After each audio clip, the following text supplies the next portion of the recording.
Kapolri Jenderal Listio Sigit berjanji akan mengawasi proses pelaporan dugaan ijazah palsu Jokowi dengan menggandeng pihak dari luar Polri. Hal ini untuk menjawab keraguan sebagian pihak.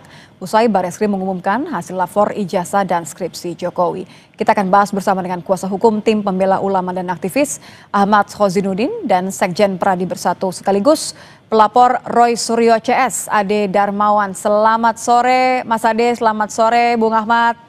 Selamat sore, Mbak Nitya, Bung Ahmad. Ya, selamat sore. Tapi saya luruskan ya Mbak, saya atas nama Koordinator Tim Advokasi Anti Kriminalisasi Akademisi dan Aktivis ya. Oke, kita koreksi kalau begitu. Tapi masih bisa jawab dong soal kelegaan dari tanggapannya Kapolri. Ini Kapolri yang janji loh, bukan sembarang orang yang memberikan janji. Kalau Anda merasa bahwa ini cukup, Kapolri mengatakan pihak luar akan mengawasi pelaporan pihak soal dugaan ijazah palsu Jokowi?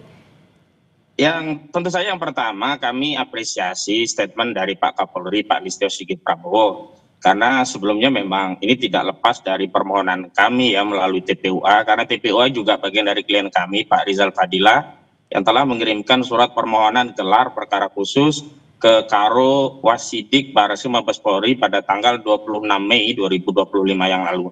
Dan perlu kami konfirmasi kepada pemirsa semuanya bahwa kami sudah mendapatkan jawaban dari Biro Wasidik Mabes Polri 4 lalu yang pada pokoknya di poin 2 Bareskrim dari Biro Wasidiknya itu akan menjanjikan menindaklanjuti permohonan kami untuk dilakukan gelar perkara khusus sesuai dengan ketentuan peraturan perundang-undangan yang berlaku. Kapan tepatnya, Bung Ahmad? Sudah ada tanggal? 4 Juni. Jadi 4 Juni kami menerima surat dari Biro Wasidiknya begitu. Selanjutnya tapi kita perlu juga memperdalam statement dari Kapolri tadi, pengawas yang dimaksud eksternal itu seperti apa. Karena kalau yang didesain sesuai dengan Perkapolri nomor 6 tahun 2019 tentang penyidikan perkara pidana, di sana diatur gelar perkara itu ada yang biasa, ada yang gelar perkara khusus. Nah, dalam gelar perkara khusus itu seluruh pihak yang terkait dengan persoalan ini harus dilibatkan, dan dengan adanya gelar perkara khusus itu menjadikan apa yang sudah diumumkan oleh Bareskrim Mabes Polri itu harus dikoreksi kembali, karena kemarin kan hanya sepihak tanpa melakukan gelar perkara khusus, sehingga apa yang diinginkan publik bahwa proses dan prosedurnya itu bisa kredibel dan akuntabel dengan adanya transparansi dari proses gelar perkara itu belum terpenuhi saat itu. Karena itu kami berharap akan ada gelar perkara khusus yang bisa memperjelas proses prosedur termasuk substansi dari proses penyelidikan. Dan saya tegaskan ya, penyelidikan ini baru di tingkat yang disebut sebelum pro justisia, yakni Dumas. Karena itu kami berharap kasus ini ditingkatkan menjadi LP, sehingga bobot daripada gelar perkara nantinya akan bisa memberikan kepastian hukum kepada masyarakat. Sebab penghentian kasus di penyelidikan itu pertama bukan kewenangan penyelidik, yang kedua itu tidak diatur dalam KUHP, yang ketiga kita masyarakat tidak bisa melakukan kontrol terutama bagi pengadu. Baik. Karena yang bisa ini bicara soal pengadu, maaf saya potong dulu Mas Ahmad, karena sebenarnya Mas Ade punya perhatian yang sama begitu ya, tapi kan walaupun kasusnya berbeda. Saya mencoba ke Mas Ade. Mas Ade, kalau Anda kan beberapa kali sebenarnya sudah ini ya, senggol-senggol, ayo dong dinaikin dong ketika penyidikan gitu. Anda merasa karena sudah terlalu lama, ada kekhawatiran prosesnya terlalu lama di polisi? Begini ya Mbak Nitya, terima kasih ya. Saya perlu sampaikan juga bahwa ini kita April ya, pelaporan yang kita lakukan ya, April, dan ini sudah berjalan ya, saya rasa sudah cukup lama. Kenapa? Karena kita sudah hampir diperiksa, kemarin pun sudah 10 ya, sampai tahap di Polda Metro ya. Saya rasa sudah layak untuk penyidik Polda Metro, untuk kasus yang di Polda Metro ya, saya tidak harus menanggapi Pak Khozinuddin yang Dumas dulu kan. Iya, tidak. Ini mengenai prosesnya saja kan, sama-sama punya kekhawatiran walaupun kasusnya atau perkaranya berbeda. Ya, tidak ada kekhawatiran karena gini, perbedaannya adalah di sana di Mabes Polri itu adalah pengadunya TPUA. Itu dulu.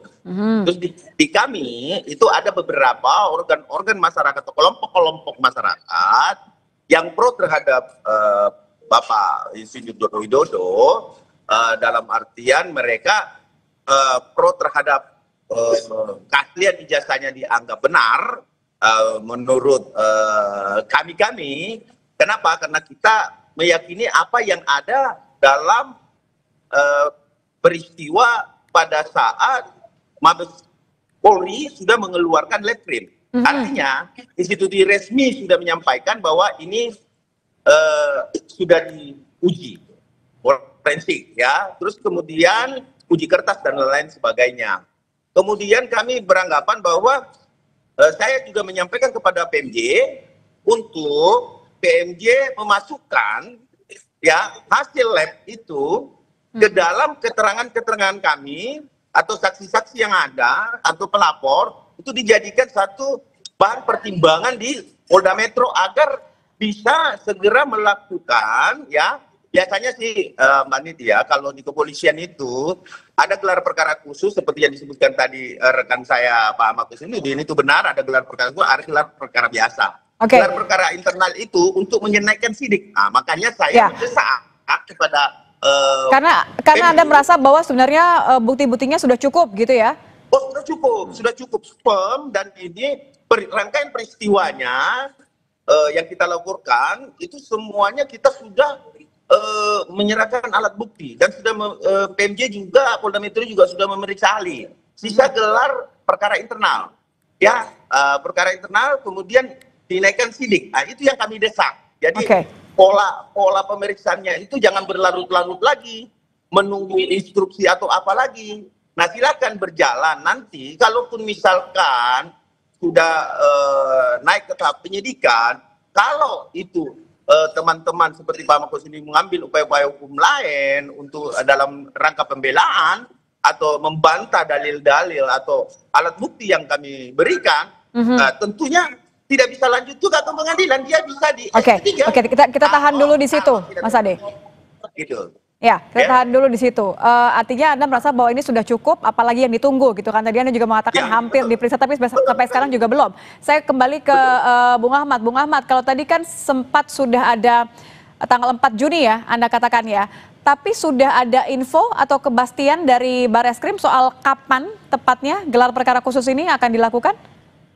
Nah, itu yang belum kami dapatkan, itu yang kami sedang tunggu dari Bareskrim, dan kami bukan hanya ingin gelar perkara khusus. Dalam surat yang kami kirim, kami juga menyiapkan 2 ahli yang bisa dijadikan bagian dari proses gelar perkara, yakni Dr. Rizwan Syahdipa dan Dr. Rosuryo dalam perkara gelar perkara yang kasus di Bareskrim. Itu yang pertama. Yang kedua, saya ingin tanggapi di Polda Metro Jaya. Di Polda Metro Jaya itu kasusnya lex spesialis, yakni kasus yang khusus berkaitan dengan delik pidana pengaduan atau delik aduan berkaitan dengan dugaan pencemaran dan fitnah Saudara Joko Widodo yang melaporkan pada 30 April 2025 yang lalu, di mana dia merasa dihinakan sehina-hinanya, direndahkan serendah-rendahnya. Karena ini delik aduan, yang punya kompetensi yang ada kaitan dengan perkara ini hanya Saudara Joko Widodo. Karena itu saya melihat Bareskrim itu mengumpulkan ke Polda itu karena tidak ada kewenangan. Laporan-laporan di luar Polda, baik oleh Peradi Bersatu atau Barisan Patriot Nusantara, karena di Polda itu deliknya delik aduan. Oke, Mas Ade, silakan loh ditanggapi. Tadi Bu Ahmad bilang harusnya kaitannya. Halo? Jadi kalau Bung Ahmad nampaknya tadi terputus, ada yang masih mau disampaikan sebelum saya minta tanggapannya Mas Ade? Saya tadi terputus. Silakan. Jadi kalau yang di Polda itu adalah delik aduan ya 310 KUHP, 311 KUHP dan 27A Undang-Undang ITE. Nggak ada kaitannya dengan pihak-pihak yang tidak ada kaitannya dengan Saudara Joko Widodo. Sudah betul Jokowi itu yang melapor sendiri karena itu delik aduan. Sehingga kenapa di perkara di Jakarta Selatan juga di Jakarta Pusat Peradi Bersatu, Barisan Patriot Nusantara itu disatukan, itu karena tidak ada relevansinya.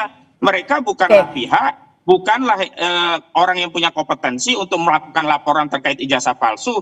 Dan tadi ya, kalau kita bicara tentang hasil lab, tidak bisa hasil lab di Bareskrim digunakan untuk proses di Polda. Oke, kita nggak ke sana dulu, Bung Ahmad. Saya ke Mas Ade deh. Mas Ade, tanggapan Anda soal Bung Ahmad tadi bilang harusnya yang nggak ada hubungannya, nggak usah dikumpulin di Polda.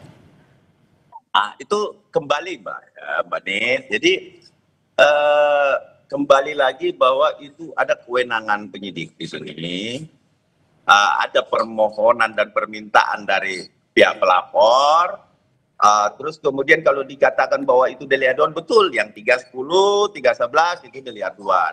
Kalau 160 dan pasal 28 ayat 2 ya ITE itu delik murni, siapapun bisa melakukan pelaporan ya. Jadi dipisahkan dulu. Benar, 310, 311 itu adalah delik aduan. Nah, itu sudah dilaporkan oleh Pak Jokowi sendiri. Nah, kami di sini pelapor yang lain yang saya lihat juga mengikuti 160. Kemudian itu kalau itu delik murni. Jadi biar masyarakat juga tahu bahwa kalau 310, 311 betul itu delik aduan. Tetapi kalau 160 terus 28 ayat 2 itu ITE, itu delik murni atau bisa dilaporkan siapa saja. Oke. Gitu, Mbak. Terima kasih Mas Ade, terima kasih Bung Ahmad sudah bergabung bersama kami di Kompas Petang. Selamat petang, terima kasih.